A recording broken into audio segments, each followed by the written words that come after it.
Hello everyone, good morning সবাইকে। আজকে সকাল সকাল ঝিরঝির করে বৃষ্টি পড়ছিল ঠিকই, কিন্তু কাজ থাকলে তো বেরোতেই হবে, তাই চলে এসেছি ক্লায়েন্টের বাড়িতে।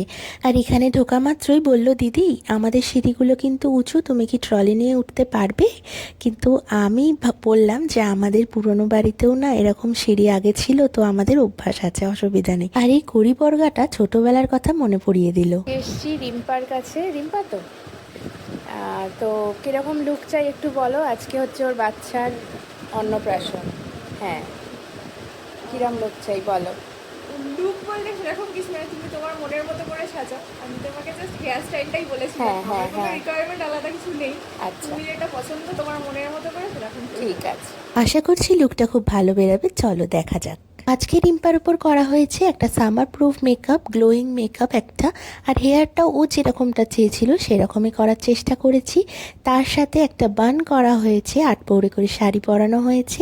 আশা করি ওরও খুব পছন্দ হয়েছে। চলো ওর মুখ থেকে শুনে নিই ওর কেমন লাগলো। তোমার কেমন লেগেছে বলো। আমার খুব ভালো লেগেছে। রিভিউ পেয়ে গেছো, পাশেই বৌদি আমার ক্লায়েন্টের কেমন লেগেছে সেটা তো তোমরা ওর মুখ থেকেই শুনে নিয়েছো। আর তোমাদের কীরকম লেগেছে অবশ্যই কমেন্ট করে জানিও। আর আমার থেকে এরকম সুন্দর সুন্দর লুক পেতে হলে স্ক্রিনে দেওয়া নাম্বারে অবশ্যই যোগাযোগ করো। আর এই যে আমি একটা সুন্দর বান করার চেষ্টা করেছি, পুরো জুঁই ফুল দিয়ে ভরাট করে দিয়েছি। জুঁই ফুলের স্মেলটা এত ভীষণ ভালো লাগে যে কী আর বলবো।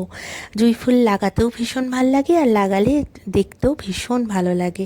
আর কানের দুলটা পরাতে গেলাম, যেহেতু পুরোনো দিনের ডিজাইন দেখেই বুঝতে পারছো তোমরা, হঠাৎ করে না কানের যে আংটাটা থাকে সেইটা ভেঙে গেল। তাই জন্য ভাবলাম যে ও আশা করে নিয়ে এসেছিলো যে পরবে জিনিসটা, তো আমি বললাম দাও ওটা আমি খোপায় লাগিয়ে দিচ্ছি। তো খোপায় লাগিয়ে দেওয়ার পরে এত সুন্দর লাগছে খোপাটা দেখতে, যেন বনেদি বাড়ির বউয়ের মতো লাগছে, তাই না? তোমরা কি বলো কমেন্ট করে জানিও।